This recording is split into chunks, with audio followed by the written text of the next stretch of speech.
Please channel को लाजमी support किया कीजिए और लाइक कमेंट करना मत भूलिएगा। रिसेप्शन की रौनक अरूज पर थी, हर तरफ रोशनी और खुशियां थीं, मगर एक कोने में खड़े वो दोनों खामोश तमाशाई बने हुए थे। रेहान का चेहरा गुस्से से तप रहा था, जबकि अतरूबा के चेहरे पर खौफ और बेबसी के आसार थे। शादी के इस मौका पर भी तुमने अपनी हरकतें नहीं छोड़ी। उसके साथ अभी भी खुशखबरियां की जा रही थीं। उसने गुस्से में दबी आवाज़ में कहा, वो बस एक मामूली सी बात थी, आप गलत समझ रहे हैं रेहान। वो बेचारगी से बोली, मामूली बात? वो तुम्हारी नज़र में मामूली हो सकती है अतरूबा, मगर मेरे लिए नहीं, because I know your relation. उसने गुस्से से आगे बढ़ते हुए कहा, मैंने कुछ गलत नहीं किया, कसम से वो सब बस एक गलती थी जिसकी माफ़ी कई बार मांग चुकी हूँ। अब भी सिर्फ हुर्मत का पूछ रही थी। वो आंखों में आंसू लिए बावर करवाने लगी। माफ़ी तुम्हारे लिए माफ़ी आसान हल होगी, मगर मेरे लिए नहीं। तुम्हारी नज़र में इस रिश्ते की कोई वक़्त नहीं थी। तुमने मेरे भरोसे को तोड़ दिया था और इसका अंजाम तुम्हें भुगतना पड़ेगा। उसने तल्खी से हंसते हुए कहा, मैं सिर्फ आपसे मोहब्बत करती हूँ रेहान। उसके दिल में टीस सी उठी। मोहब्बत का ये हाल हो गया है कि तुम्हारा किरदार उस पर बोझ बन गया है। अब इस रिश्ते में कुछ भी बाकी नहीं रहा। वो गुस्से से कहता वहाँ से चला गया, जबकि अतरूबा आंसू जब्त करती, टिश्यू से गाल और भीगी आंखें साफ करके ज़बरदस्ती मुस्कुराहट बिखेरती मेहमानों से मिलने आगे बढ़ी। उसे यकीन था कि रेहान जल्द ठीक हो जाएगा। वो बहुत मोहब्बत करता था उसे। शायद मोहब्बत की बारिश फिलहाल रुकी हुई थी। उसे यकीन था कि बादलों की दोबारा आमद होगी और उसका तन मन मोहब्बत की बारिश में भीग जाएगा। सब लोग अपनी अपनी खुशखबरियों में मसरूफ़ अमल डांस फ्लोर पर रक्स करते आर्टिस्ट को देखने के साथ बेहतरीन किस्म के खाने से भी लुत्फानंदोज हो रहे थे कि यकदम हर तरफ अंधेरा छा गया। सब एक पल को हैरानो परेशान से एक दूसरे को देखने लगे और फिर कमाल का साउंड वाइब्रेट करता हुआ लाइट्स को धीरे धीरे जगमगाने लगा और सबकी निगाहें सामने स्टेज पर फूलों, रंगों, ग्रीनरी और लाइट्स से जगमगाते झूले में बैठी एक परी पर ठहर सी गईं, जो कि खुद को किसी दूसरी दुनिया में आता हुआ महसूस कर रही थी। वो सोच भी नहीं सकती थी कि उसकी ज़िंदगी इतनी बदल जाएगी और उसकी शादी इतने शाहाना अंदाज में होगी। सबकी निगाहें उस पर थी, जो कि टी पिंक लहंगा नुमा गाउन जिसके फैब्रिक्स पर लाखों की मालियत लगी थी। अलबत्ता निगाहों को खैरा उसके ड्रेस पर लगे सोने चांदी समेत दूसरे कीमती जवाहरात के मोतियों की शक्ल में होना कर रहा था। उसका हिजाब मुकम्मल तौर पर उसके चेहरे को ढांपे हुए था। सिर्फ आंखें नजर आ रही थीं, लेकिन उसकी आंखों से ही जाहिर हो रहा था कि वो किस कदर हुस्न की मालक थी। अल्लाह, ये सब क्या है? वो दिल ही दिल में हैरानो परेशान सी एक से बढ़कर एक बड़ी शख्सियत को अपनी तरफ मुस्कुराकर देखता हुआ महसूस कर रही थी। ऐसे में निगाहें उस शख्स को तलाशने लगी थी जिसने ये सब उसके लिए की थी। एक पल को हुर्मत को अपनी खुशनसीबी पर रश्काया, मगर दूसरे ही पल अपने शौहर के बुरे माल उसके अंदर तक गम में ढाल गए। Meet my wife, like my princess, like my heart, like my soul. Dance floor पर खड़े फारस ने उसको जानसार निगाहों से देखते कहा। उसकी आवाज़ पूरे हॉल में गूंजी थी, क्योंकि साउंड सिस्टम वसी पैमाने पर था। Love you my love, it's all for you, it's everything is for you. वो हाथ फैलाकर कहता उसकी तरफ बढ़ने लगा, जिसको दो तीन लड़कियों ने संभालते हुए स्टेज पर सोफे के पास खड़ा कर दिया था, और वो बेहद कन्फ्यूज सी एसी की शदीद ठंडक में भी खुद को पसीने में भीगता हुआ महसूस कर रही थी। यूं लगा कि जैसे वो किसी रंगों वाली भयानक सी दुनिया में आ गई हो। ये सच था कि उसने भी कभी इस किस्म की शादी का नहीं सोचा था। वो खुद सादा रही थी और सादगी ही पसंद करती थी। उसके लिए सब इतनी आसानी से देखना आसान नहीं था। वह फारस वो उसका हाथ थाम गया तो वह भीगी पलकों से उसको देखती पुकारने लगी, और जब अपनी आवाज़ को पूरे हॉल में गूंजता महसूस किया तो मजीद आंखें फाड़े इर्द गिर्द देखा। बहुत से कैमरे बेके वक्त उनकी पिक्चर्स को लेते जा रहे थे। लाइट्स ने माहौल को मजीद रंगीन कर डाला था। My beautiful wife, innocent doll, I want to sing a song for you her. उसका हाथ थामकर कोट को स्टाइल से झटकता, बालों को बिला वजह संवारता हुआ आगे आया, जबकि हुर्मत को सोफे पर बैठा दिया गया था। वो बस चुपचाप सब कुछ देखती, यकीन करने की कोशिश कर रही थी कि ये सब कुछ सच है। बहरहाल वो दिल ही दिल में तैयार कर चुकी थी कि इसको अच्छी खासी सुनाएगी, जिसने इतनी नमूदो नुमाइश की थी। This is for you. वो उसकी तरफ उंगली करके आंख दबाता बोला, और एक साथ हॉल में तालियां और सीटियां गूंजी। वो परफेक्ट नजर आने वाला शख्स हर किसी को घायल कर डालता था। When I first saw you, my heart skipped a beat. In that moment, I knew my search was complete. You smiled at me and the world felt right.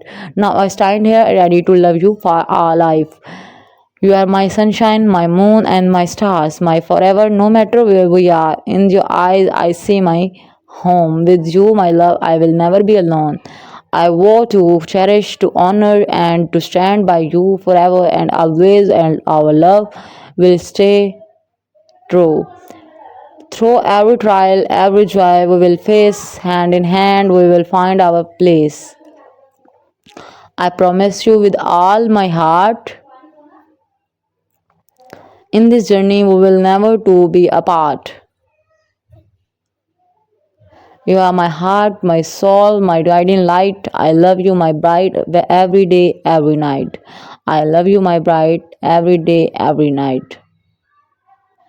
सब तालियां बजाते हुए हंसते मुस्कुराते हुर्मत की किस्मत पर रश्क कर रहे थे, जो कि फारस हमदानी की मोहब्बत बन चुकी थी। दिलों पर राज करने वाले शख्स के दिल पर राज कर चुकी थी। लेकिन कोई भी हुर्मत की कैफियत से वाकफ नहीं था, जिसको उस वक्त ये सब बिल्कुल अच्छा नहीं लग रहा था। वो जल्द अज जल्द वहां से जाना चाहती थी। उसका दिल वहां से भाग जाने को कर रहा था। तकरीब अपने पूरे अरूज पर थी। मेहमान हंसी हंसी खुशी बातों में मसरूफ थे, लेकिन रामिश और उसके गार्ड्स की नज़रें हर जगह घूम रही थीं। राफे भी वेन्यू के मुख्तलिफ मकामात का मुआयना कर रहा था। सिक्योरिटी का जायजा लेने के बाद वो रामिश के पास आया था।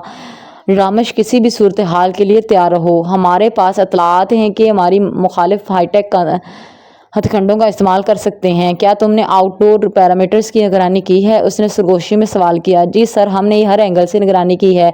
ड्रोन से लेकर मोबाइल सिग्नल्स तक सब कुछ मॉनिटर किया जा रहा है। मैंने एक टीम को छत पर भी तैनात किया है, ताकि अगर कोई ऊपर से हमला करने की कोशिश करे तो फौरन रोका जा सके। रामिश पुरअतमाद था। राफे वक़्त सर हिला गया। इसी दौरान एक मशकूक शख्स वेन्यू के पिछले दरवाजे से अंदर दाखिल होने की कोशिश कर रहा था। एक सादा लिबास में मलबूस गार्ड उन पर नजर रखते हुए उसके करीब आया। एक्सक्यूज मी सर, आप कहाँ जा रहे हैं? यहाँ पर कोई इनविटेशन दिखाएं। उसने नरमी से सवाल किया। जी, मैं यहाँ काम करने वालों में से हूँ। मैंने अपना पास गुम कर दिया है। अंदर जाना है कुछ सामान लेने। वो फर्माबरदारी के साथ सर झुकाए बोला। सॉरी, लेकिन इस तरह से अंदर जाने की इजाज़त नहीं है। आपको मुतल्लिका ऑफिसर से बात करना होगी। वो फिर उसी अंदाज में बोला था और फ़ौरन पैगाम भेज दिया। हमें फौरी तौर पर पिछले दरवाजे पर पहुंचना होगा। ये मशकूक हो सकता है। रामिश जल्दी से हरकत करते हुए बोला तो राफे और मजीद एहलकार जल्दी से वहां पहुंचे। कहाँ है वो? रामिश कराहते हुए गार्ड को ज़मीन से उठाता फिक्रमंदी से बोला। वो अंदर चला गया है सर। वो सीने पर हाथ रखे खून को रोकने की कोशिश कर रहा था जहाँ पर ब्लेड से कट लगा था। Let's go. रामिश सेकंड से भी पहले अंदर की तरफ भागा। उसकी नजरें इधर उधर दौड़ती हुई शख्स को तलाशने लगी और जल्दी उसकी वकाबी निगाहों ने कुछ दूर मशकूक अंदाज में भागते हुए शख्स को देखा, जो कि उसको देख चुका था और काम करके जल्द निकलना चाहता था। रामिश लब भींचे गुस्से से उसके पीछे भागने लगा। मेहमानों के रश में कोई उनको ज्यादा नोटिस नहीं कर रहा था, वरना लाजमी तमाशा लग जाता। तुम्हारी तो बैंड बजा दूंगा। वो उसे म्यूजिक रूम में दाखिल होते पाकर मुस्कुराया। वह शख्स इस बार गलती कर चुका था क्योंकि म्यूजिक रूम की चाबी डीजे के पास मौजूद थी। रामिश को कुछ ही देर लगी थी अंदर जाने में और फिर उस शख्स का हुलिया बिगाड़ने में। गार्ड्स को उसके सामान की तलाशी लेने पर कुछ इलेक्ट्रॉनिक डिवाइसेस और धमाका खेज मवाद के साथ कुछ नक्शे मिले थे। ये है वो, जल्दी से इसके दीगर साथियों को ढूंढो। नहीं, इन्हें हमारी नज़र से बचने की गलती महंगी पड़ेगी। रामिश ने गुस्से से कहा तो तमाम नफरी फौरन हरकत में आई और पूरी जगह को कोना कोना चेक करने लगी और मजीद मुश्तबा अफराद को तलाश करने लगी। सर, वेन्यू के करीब एक गाड़ी खड़ी है जो कि काफ़ी देर से मशकूक नजर आ रही है। उसकी तलाशी लेना ज़रूरी है। एहलकार ने दौड़ते हुए उसको इतला दी। फौरन उसे चेक करो, हो सकता है ये गाड़ी ही इनका बहस हो। वो भी उनके साथ बाहर जाने लगा। होटल के अंदर मेहमान बेखबर थे कि उनकी हिफाजत के लिए किस तरह का ऑपरेशन जारी था। मोबाइल उसके हाथ से छूटकर नीचे गिरा और वो मुंह खोले दिखाए दिमागी से छत को देखने लगी। उसकी सारी खुशी और खुशफहमियां रेत की मानद उसके जहनों दिल से फिसलती चली गई और हर सन्नाटा सा छा गया। उसके पहलू में सोया हुआ उसका शौहर नहीं जानता था कि वो किस करब से गुजर रही थी और कुछ देर बाद वो भी खुद भी किस करब से गुजरेगा। तो तुम झूठे थे। तुम मुझसे मोहब्बत नहीं करते थे, बल्कि तुमने तो कभी मुझसे मोहब्बत का इजहार किया ही नहीं और ना ही मैंने कभी तुम्हारी हकीकत जानने की कोशिश की।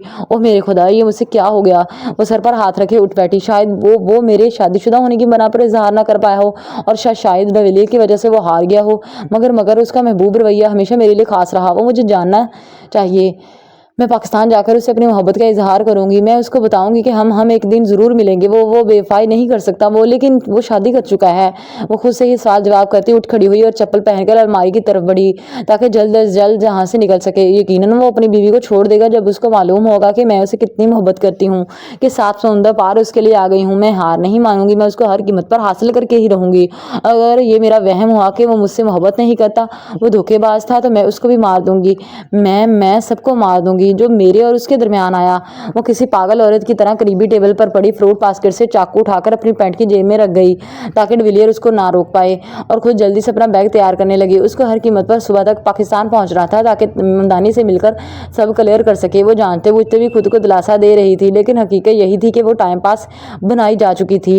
वो जानती थी कि फारस हमदानी ने कभी उससे मोहब्बत नहीं की, मगर उसके जहन ने साबित किया था कि मोहब्बत अंधी होती। वो सब कुछ जानकर भी कुछ समझना नहीं चाहती थी।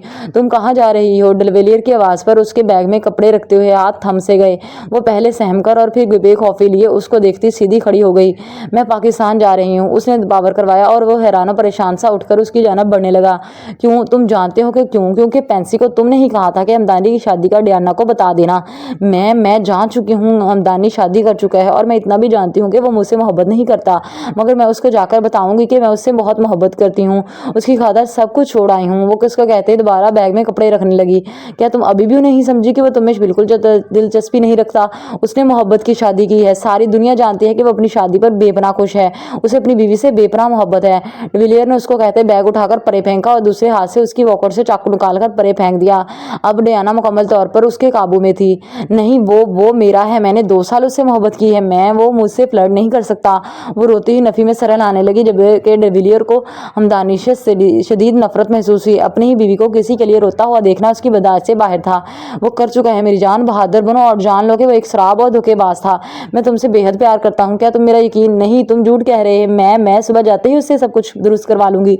तुम मेरे रास्ते में मत आओ तो बेहतर है। मैं हमदानी की भी जान ले लूंगी जिसने मुझे धोखा दिया। वो उसको सुनाती खुद को चढ़ाकर दोबारा बैग लेने लगी, मगर वो उसको फिर से रोक गया और उनकी लड़ाई को फिर से महसूस करके करीबी सोफे पर सोए हुए डिमी की आंख खुल गई। डियाना उसको हमेशा अपने पास रखती थी, हत्ता कि जब डिविलियर घर ना होता तो वो उसके साथ सोता था और जिस दिन डिविलियर घर होता उस दिन वो करीबी सोफे पर सो जाता था। मैं तुम्हारे तमाम रास्ते बंद करता हूँ डियाना, बात को समझो। वो मुसलमान है और तुम ईसाई। तुम दोनों अपनी जब शादीशुदा हो। मेरी बात का यकीन करो, वो तुम्हें किसी कीमत पर नहीं अपनाएगा। वो नरमी से बोला, हालांकि उसको डियाना का किसी के लिए ऐसा रवैया किसी तौर कबूल नहीं था। उसको दिल ही दिल में डियाना पर भी बेइंतहा गुस्सा आ रहा था। तुम मुझे रोक नहीं सकते, मैं जाऊंगी। ये सब तुम्हारी वजह से हुआ है। अगर तुम पहले मुझे छोड़ देते तो मैं और हमदानी एक होते। वो तैश के आलम में उसको जोर का धक्का दे गई और डिविलियर को भी बेपनाह गुस्सा आया। मैं कह रहा हूँ रुक जाओ। वो झटके से उसका बाजू थामकर उसको बेड पर गिराया गया और डियाना ने साइड टेबल से लैंप उठाकर उसको दे मारा।